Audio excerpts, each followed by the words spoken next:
কথা ছিল আমরা বাঙালি, তারপর যানজট, জ্যাম ইত্যাদি। তো আপাতত আমাদের যারা অতিথি আসার কথা ছিলেন অনেকেই এসে এখনো পৌঁছতে পারেননি, কেউ কেউ আসছেন, ফোনে জানিয়েছেন, কিন্তু আমরা শুরু করব।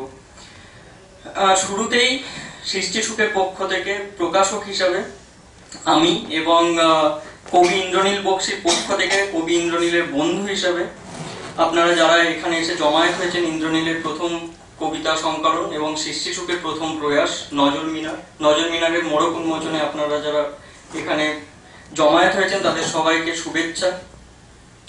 আমরা শুরু করার আগে মানে যে কোনো অনুষ্ঠানে আমরা যেরকম উদ্বোধনী সঙ্গীত শুনিয়ে থাকি সেরকম এখানে আমরা উদ্বোধনী কবিতা শুনিয়ে থাকবো, কবিতা শোনাবো। যেহেতু এটা সৃষ্টি সুখের প্রথম প্রয়াস এবং আনুষ্ঠানিকভাবে আজ নজর মিনারের মোড়ক উন্মোচন হচ্ছে, সেজন্য ধরে নেওয়া যাক যে সৃষ্টি সুখের জন্ম এই মুহূর্তে হতে চলেছে এবং তার সঙ্গে সঙ্গতি রেখেই আমাদের এক ছোট্ট বন্ধু আমাদের মধ্যেই উপস্থিত, মোহাম্মদ কাইফ। সে কবি সুকান্ত ভট্টাচার্যের ছাড়পত্র কবিতাকে আবৃত্তি করে আমাদের শোনাবে।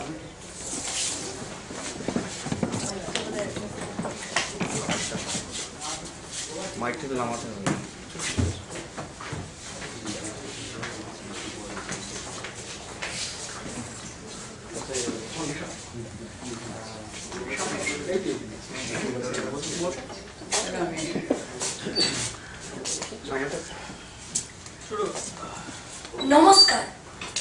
কিশোর কবি সুকান্ত ভট্টাচার্যের ছাড়পত্র। যে শিশু ভূমিষ্ঠ হলো আজ রাত্রে, তার মুখে খবর পেলুম সে পেয়েছে ছাড়পত্র এক। নতুন বিশ্বের দ্বারে তাই ব্যক্ত করে অধিকার, জন্মমাত্র সুতীব্র চিৎকারে। খর্বদেহ নিঃসহায়, তবু তার মুষ্টিবদ্ধ হাত উত্তোলিত উদ্ভাসিত কি এক দুর্বোধ্য প্রতিজ্ঞায়। সে ভাষা বোঝে না কেউ, কেউ হাসে, কেউ করে মৃদু তিরস্কার। আমি কিন্তু মনে মনে বুঝেছি সে ভাষা। পেয়েছি নতুন চিঠি আসন্ন যুগে, পরিচয় পত্র করি ভূমিষ্ঠ শিশুর অস্পষ্ট কুয়াশা ভরা চোখে। এসেছে নতুন শিশু, তাকে ছেড়ে দিত স্থান, জীর্ণ পৃথিবীতে ব্যর্থ মৃত আর ধ্বংসস্তূপ পিঠে। চলে যেতে হবে আমাদের, চলে যাব। তবু আজ যতক্ষণ দেহে আছে প্রাণ, প্রাণপণে পৃথিবীর সরব জঞ্জাল, এ বিশ্বকে শিশুর বাসযোগ্য করে যাব আমি। নবজাতকের কাছে এ আমার দৃঢ় অঙ্গীকার। অবশেষে সব কাজ সেরে আমার দেহের রক্তে নতুন শিশুকে করে যাব আশীর্বাদ, তারপর হব ইতিহাস। নমস্কার।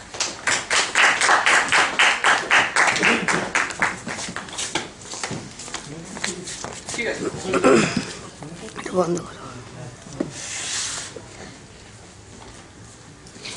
আমরা শুনলাম মোহাম্মদ কাইফের কবিতা আবৃত্তি।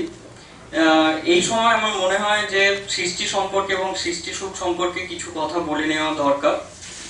সৃষ্টি আমরা সবাই জানি ওয়েব ম্যাগ গত প্রায় 8 বছর ধরে প্রকাশিত হয়ে চলেছে এবং গত জানুয়ারিতে সৃষ্টির 25তম সংখ্যা প্রকাশিত হলো। আমি একটু নার্ভাস, সরি। যাই হোক, সৃষ্টির 25তম সংখ্যা প্রকাশিত হলো এবং সৃষ্টি প্রকাশের একটা গল্প আছে। সেটা এরকম যে সৃষ্টি প্রথমে ওয়েব ম্যাগ ছিল না, সৃষ্টি ছিল একটা দেওয়াল পত্রিকা। আমি যখন ক্লাস 5-এ পড়ি সেই সময় আমার একটা কবিতা আমাদের মিশনের দেওয়াল পত্রিকায় নেওয়া হয়নি। তার কারণটা দেখানো হয়েছিল যে কবিতাটা সম্ভবত আমার লেখা নয়। তো সেখান থেকেই একটা জেদ আমাদের মধ্যে কাজ করেছিল যে আমরা এমন একটা দেওয়াল পত্রিকা প্রকাশ করবো যেখানে আমাদের কবিতা বা আমাদের লেখা প্রকাশিত হবে। সেখান থেকে সৃষ্টির দেওয়াল পত্রিকার জন্ম। এবং একইভাবে তারপর যখন আমরা ইন্টারনেটের সঙ্গে পরিচিত হই সেই সময় সৃষ্টি ওয়েব ম্যাগ শুরু হয়।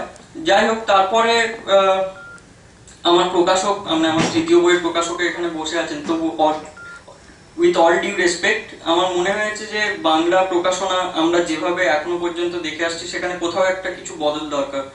ব্যাপারটা এরকম হয় যে যারা বড় প্রকাশক তারা পয়সা নিয়ে বই করেন, যারা ছোট প্রকাশক তাদের পয়সা দিয়ে বই করানো হয়, এবং আলটিমেটলি যেটা দাঁড়ায়, লেখক নিজের বাড়িতে গাদা গাদা বইয়ের বান্ডিল নিয়ে জড়ো করেন এবং বইগুলো কেউ কেনে না। আমাদের মনে হয়েছে এই জায়গাটা কোথাও একটা পরিবর্তন করা দরকার। এরকম নয় যে বাংলা প্রকাশনা সংস্থার বিরুদ্ধে এই মুহূর্তে বিপ্লব ঘোষণা করা হচ্ছে, কিন্তু আমার মনে হয় যেটা করা উচিত আমরা সেটা করার চেষ্টা করছি। লেখককে তার প্রাপ্য পয়সাটুকু দিয়ে, তার প্রাপ্য সম্মানটুকু দিয়ে বই প্রকাশ এবং বই বিক্রির ব্যবস্থা দেখা যাক। সেটা আশা করি কিছুটা হলেও ফলপ্রসূ হবে। এক রাত্রেই নিশ্চয়ই পুরো ব্যবস্থাটা বদলে যাবে না, কিন্তু সৃষ্টি যেরকম গত 8 বছর ধরে একটু একটু করে গড়ে উঠেছে, আশা করা যায় আজ থেকে আরো 8-10 বছর পরে গিয়ে সৃষ্টি সুখ একটা নিজের জায়গা খুঁজে পাবে, এবং সেই শুরুটা আমার মনে হয় শুরু হলো আজই। এরপর আমরা চলে যাব আমাদের অনুষ্ঠানের মূল ব্যাপারটাতে, সেটা হলো বইয়ের মোড়ক উন্মোচন। আমি ইন্দ্রনীলকে অনুরোধ করব মঞ্চে আসার জন্য। মঞ্চে যশোধরাদি কবি যশোধরা রায়চৌধুরী আছেন এবং উনি বইয়ের মোড়ক উন্মোচন করবেন এবং ইন্দ্রনীল বইটা ওনার হাতে তুলে দেবেন।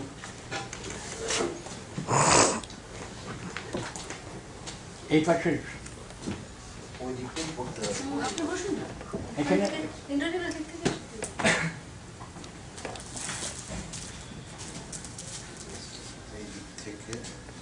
ওদিকে চলে যাও, মাঝখানে যশোধরা চলে যাও।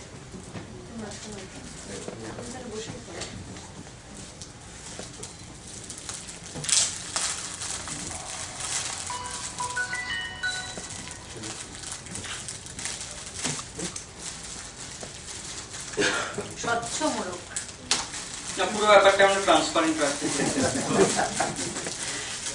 এটা নতুনত্ব আছে কিন্তু কাগজ বেশিরভাগ ইসে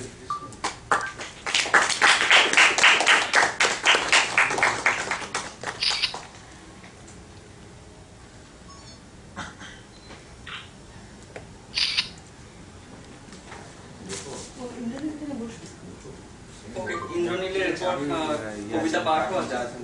ঠিক আছে ইন্দ্রনীল, যেটাতে তুমি যেটাতে স্বাচ্ছন্দ্য বোধ করছো তুমি সেটাই করো। পরে পরে আগে তোমরা অনুষ্ঠান করো। আর ওই তো রয়েছে, আমার কবি রয়েছে, যশোধরা রয়েছে, রয়েছে। মুহূর্তটা অনেকেই মিস করলেন, যাই হোক যদি পরে আরো কেউ এসে পৌঁছন তারা। যশোধরাদি বইটার ভূমিকা লিখেছেন, সেক্ষেত্রে বই নিয়েই আবার যশোধরাদিকে কিছু বলতে বলাটা একই কথার পুনরাবৃত্তি ঘটতে পারে, এরকম ধরে নিয়েই যশোধরাদিকে আমরা অনুরোধ করব এই মুহূর্তে ওয়েবে যারা লেখালেখি করছেন বা ওয়েব সাহিত্যের ট্রেন্ড নিয়ে কিছু কথা বলার জন্য। ম্যাডাম সন্তান সাইড করে দেন। রোহন কোনো কিছুতেই নার্ভাস হয় না, সে বললো আজকে নার্ভাস, এটা শুনে আমি আবার নার্ভাস হয়ে যাচ্ছি। আজকে আমার জীবনে বোধহয় প্রথম এরকম ঘটলো যে আমি কারোর বইয়ের উন্মোচন করলাম।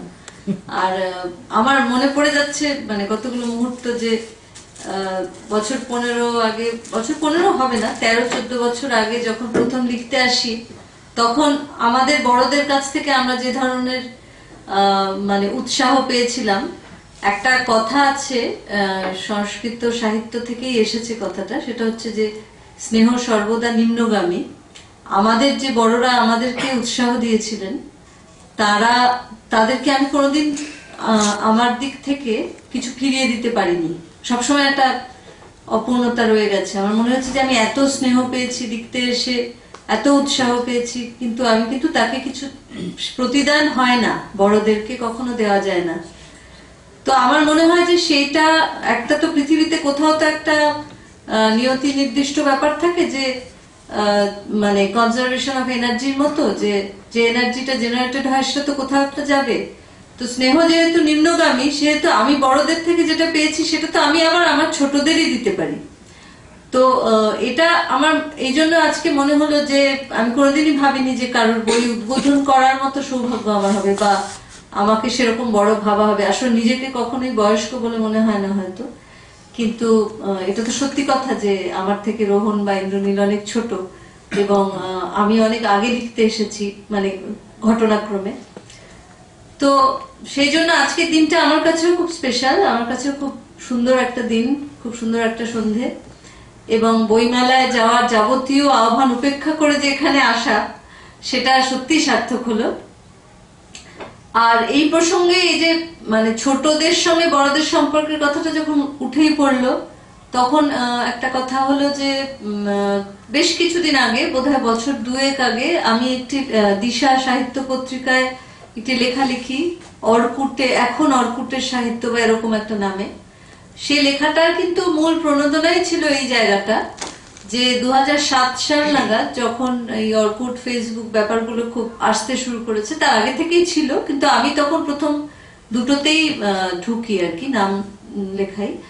এবং অর্কুট প্রথমে বেশ কিছুদিন খুব অর্কুট চর্চা হতো, তখন অসংখ্য নতুন বন্ধু হয়েছিল যাদের বয়স আমার থেকে অন্তত 15 থেকে 20 বছরের ছোট, আরো বেশি ছোট। মানে হয়তো আগেকার দিনের নিয়ম অনুযায়ী তাড়াতাড়ি বেথা সব হয়ে গেলে হয়তো তারা আমার সন্তান প্রতিম হতো, কারণ মানে পরের জেনারেশন বলা যেতে পারে তারা আর কি। কিন্তু তাদের সঙ্গে আমার যে বন্ধুত্বটা হয়েছে সেটাতে আমি ভারী বিস্মিত হয়েছি, কারণ এইভাবে বন্ধুত্ব হয়। আসলে সাহিত্য এমন একটা জিনিস যেখানে বোধহয় কোনো বয়স বা কোনো ভেদাভেদ রাখে না। এবং এই যে ছেলেমেয়েরা লিখছে এখনকার, এরা আমাকে ভীষণভাবে চমকে দিয়েছিল। এবং অর্কুটে যেহেতু তখন ওই অ্যালবামে বিভিন্ন ছেলে মেয়ে কবিতা লিখতো এবং রাখতো এবং নানা রকম কমিউনিটি ছিল, তারপর অর্কুটটা একটু কমে যায়, ফেসবুক বেশি আসতে থাকে। ফেসবুকে আরো অনেক সুবিধা আছে, তার ফলে নোটসে, বিভিন্ন ভাবে, ছবিতে, নানা ভাবে প্রচুর বাচ্চা বাচ্চা ছেলে মেয়ের কবিতা আমি পড়েছি সম্প্রতি, এবং তাদের মধ্যে অনেকের সঙ্গে সম্পর্কটা ওখান থেকে তৈরি হয়েছে। মানে সম্পর্কের, তাকে আমি চোখেই দেখিনি, হয়তো এখন অব্দি চোখে দেখিনি, কিন্তু তার সঙ্গে আমার 5-6 বছর ধরে রীতিমতো তার কবিতার সমস্ত অনুপুঙ্খ নারী নক্ষত্র জানি। তো ইন্দ্রনীল সেরকমই একজন আমার মনে হয়েছে, যার সঙ্গে আমার আলাপটা তো সম্পূর্ণ নেট ভিত্তিক আলাপ। এবং ইন্দ্রনীলের বই যে হবে তখন তো ইন্দ্রনীল হয়তো ভাবেনি, কিন্তু কবিতা লিখেই সেগুলো আমাকে মেইলেও পড়িয়েছো বা অন্যান্য ভাবে অর্কুটে বা ফেসবুকে দেখেছি। তাছাড়াও এরকম অনেকের কথাই আমি লিখেছিলাম ওই লেখাটাতে, এবং ওটা একটা অদ্ভুত, মানে আমার মনে হয় যে ওই সময়ে, এটা 2009 বা 10 আমার ঠিক মনে নেই, কিন্তু এই সময়ে কিন্তু এই অংশটার প্রতি কেউ আর আলো ফেলেনি। এবং আমার মনে হচ্ছে যে তারপর কিন্তু অনেকেই মেইন স্ট্রিম যে পত্র পত্রিকাগুলি সেখানে লিখতে শুরু করেছে।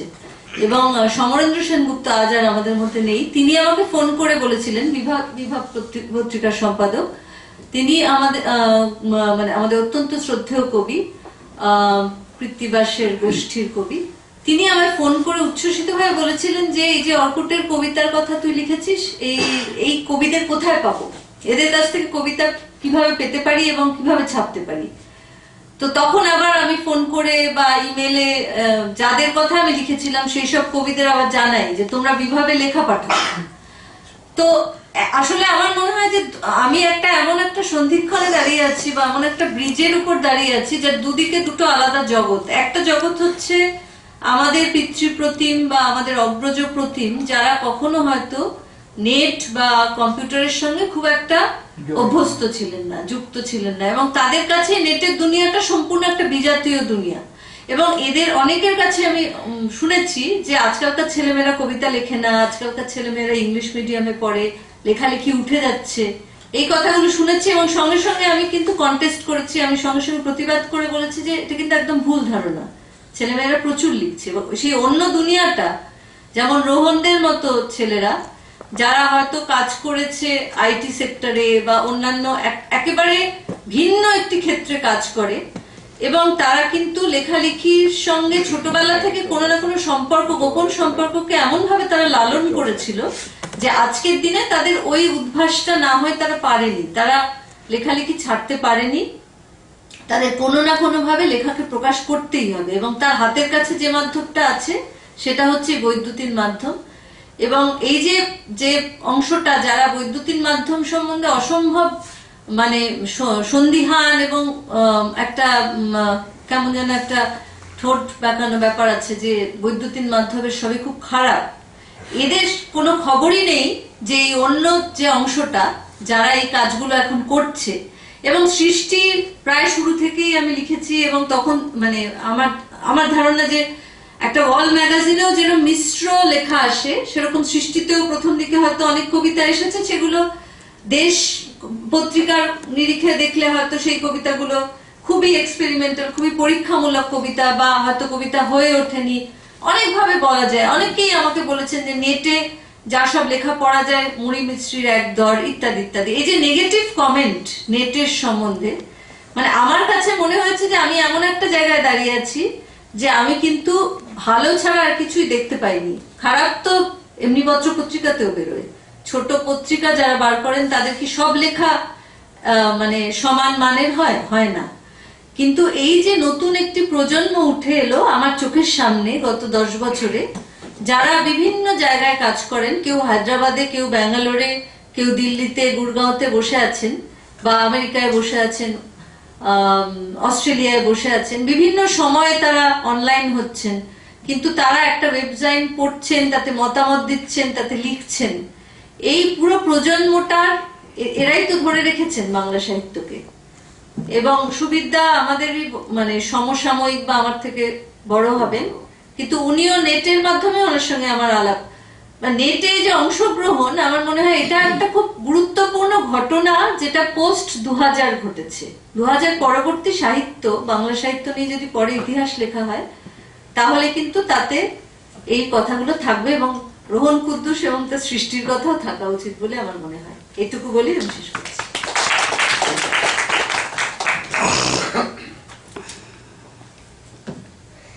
যশোধরাদিকে ধন্যবাদ। সবসময় আমরা এভাবেই উৎসাহ এবং অনুপ্রেরণা পেয়ে এসেছি যশোধরাদির কাছ থেকে, এবং বলতে দ্বিধা নেই যে এইভাবেই যশোধরাদির মতো আরো অনেকে যারা আপনারা এখানে বসে আছেন, আরো অনেকে এইভাবেই আমাদের উৎসাহ দিয়ে চলেছেন, এবং সেই জন্যই সৃষ্টি বা সৃষ্টি সুখ এগিয়ে চলেছে। এই প্রসঙ্গে বলে রাখি যে ব্যাঙ্গালোরে বসে আমি এই যে বইটা পুরোটা প্রকাশ এবং এই অনুষ্ঠানের পুরো যে দায়িত্ব পালন, এই ব্যাপারগুলো একা নিশ্চয়ই আমার পক্ষে সম্ভব হতো না করা।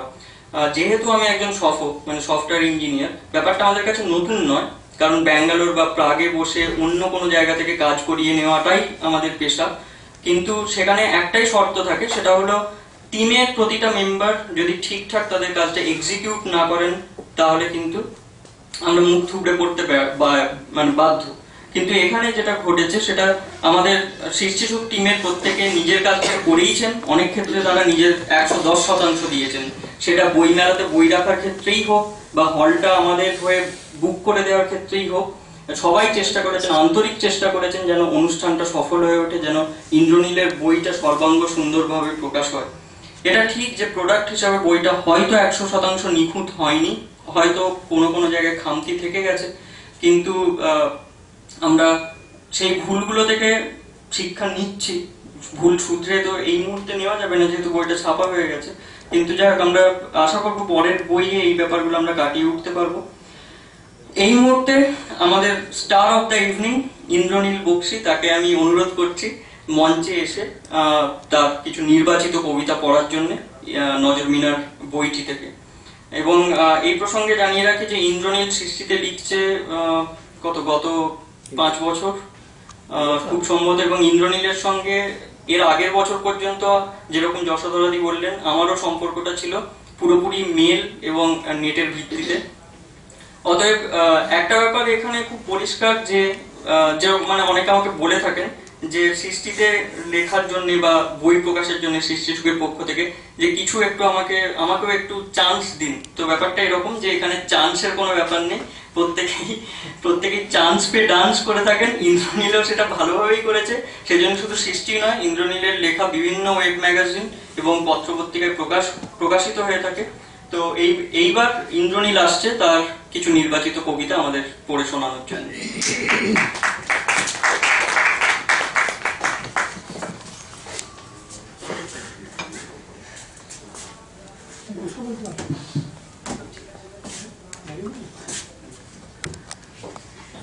আচ্ছা, আমি প্রথমে উপস্থিত প্রত্যেককেই ধন্যবাদ জানাই আজকের অনুষ্ঠানটায় আসার জন্য।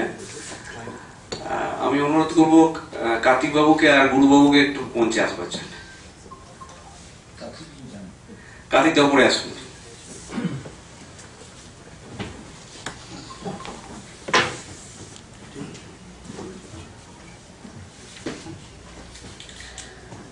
প্রসঙ্গত বলে রাখি, এই পত্রিকাটির এই গরু এসো। না ঠিক আছে, আর আমি না দুই বন্ধু ভালো আছে। না এসো এসো এসো, ঠিক আছে, ওরা যখন বলছে ওদের কথা শুনতে হবে। ঠিক আছে, কথা রেখেই তো এসেছি এতদিন।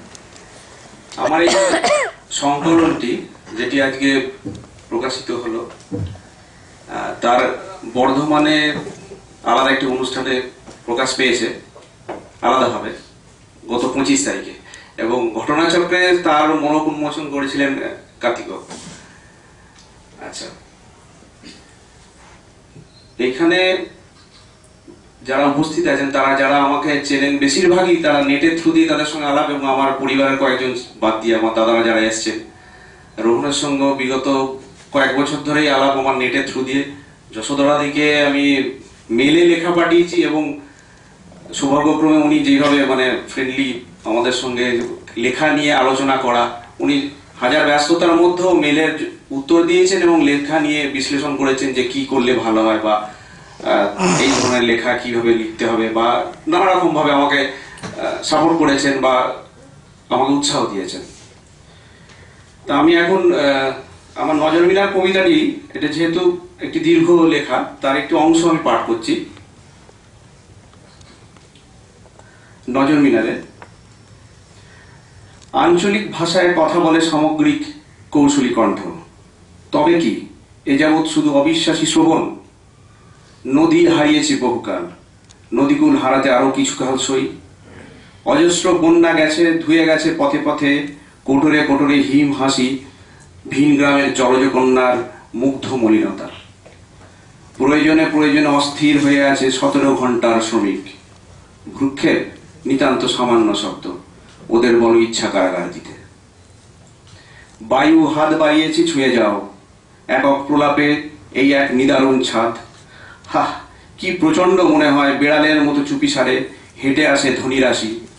কিভাবে রয়েছি জীবনে যাপনে আকণ্ঠ সংসারে, পোশাকে অপোশাকে, এ বুঝি এক ভিন্ন অভিবাস। মূর্ছায় খুঁজি আদিম গর্ভ চেতনা। বৃষ্টি পড়ে, অঝরে বৃষ্টি পড়ে, জলে জলে ভেসে যায় স্লেট শহর। অকারণ দাঁড়িয়ে নীল রেখা, কমলা ছাতা ঝাপসা হয়ে থাকে ধারাপাতে ধারাপাতে নামহীন রঙের জনভূমি। এখুনি এ পাড়া অগোছালো নানা ভঙ্গিমার ঘর ও বাড়ি, তাদের নানা রঙের জানালা, ভুলে যাওয়া দুপুরে মেলা জামা কাপড়, ফুল ফুল বিছানার চাদর, নিজস্ব বিনোদনের ডিশ অ্যান্টেনায় স্নানরত কাক, ফ্রেমে ফ্রেমে ফ্রিজড ফ্রেশকো আলপুর। যা দেখিনি তাই কাকেদের সংসার, দৌরাত্মের মতো ধেয়ে আসে লুজ কন্ট্যাক্টের প্রেম প্রীতি। প্রসারিত হাতের দ্বারায় লেপ্টে থাকে ভিজে নরম মৌসুমী ইস্তেহার। শ্মশান যাত্রী, এখন এখানে শুধু প্রয়োজনবাদী অন্ধকার। অল্পক্ষণ তুলেছে প্রবল ধূলিঝড়। আমি মুহূর্তের নিস্তারে একক শ্মশান পারে, অদূর প্রান্তে মাঠ ঘর বাড়ি, পৃথিবী যেখানে বিভাজিত মর্তে আকাশে। অবিরাম ধূলিকণা, শীত নেমেছে জলজ বৃষ্টিকণায়। শ্মশান ছাইয়ে অসংখ্য ছায়ামূর্তি ঘিরেছে, ঘিরেছে এরা সবাই শরীরে উষ্ণ রক্ত প্রবাহে। অবিরাম কথা বলে। ধুমায়িত চিতাকাঠ, নিস্তব্ধ চুল্লির চা গুমটির টিমটিমে আলোয় স্তরে স্তরে ছিন্ন ভিন্ন, স্তূপে স্তূপে মৃত গাছেদের ডালপালা। দেহ দাহ হয়, প্লাজমার নিদারুণ নির্গমনে ভিজে ভিজে ওঠে পুড়ে চলা কাঠ। চিতা পরিক্রমায় হুঁশ হয়, দেহ দাহ্য দাহ্য অনন্ত প্রত্যয়। ফটোসিনথেসিস, একেবারে হাঁ করে সূর্যমুখী বসে চেয়ার অলস বারান্দায়। নিস্তরঙ্গ জীবন কেটে যেতেই পারে নিয়ম মাফিক, এরকম বংশ পরিচয় রাখি। কিন্তু অদৃষ্ট দেখো কেমন বলৎকৃত, কৃতকর্মের জমি জিরে আগলে আদেখলা। হা হা করে হেসে ওরা বলে যেতে থাকে আমার উঠানে, দেখো সুরম্য ধর্ষণ কাকে বলে কবিয়াল। নিতান্ত কৌপিন সম্পল, অকারণ কেন গুপ্ত বীজ দাও। করুণার পাতা সঞ্চারে শ্মশানে রেখেছি, নদী পাড়েও রেখেছি অজস্র পাতা আঁকা খাতায়। সূর্য ঢালেনি তবু কিরণ কণাটুকু কৃপণতায়। পায়ের পাতায় নিয়েছি জলরেণু, ভ্রু মাঝে দুর্গম শিলাগুল্ম, নিস্তরঙ্গ জলছায় নিজ মুখ ভাসমান। চিত্রতথ্য 1, চলমান ক্যামেরায় দুলে দুলে 4x3 দৃশ্যায়ন, গোদারের লৌকিক তথ্যচিত্র, একান্ত সেলুলোজহীন। কাতারে কাতারে জন পার হয় মর্মর সমাধি। পেডাস্টাল বা স্ট্যান্ডিং কমিটির সভায় নিরুত্তর প্রশ্ন নেয়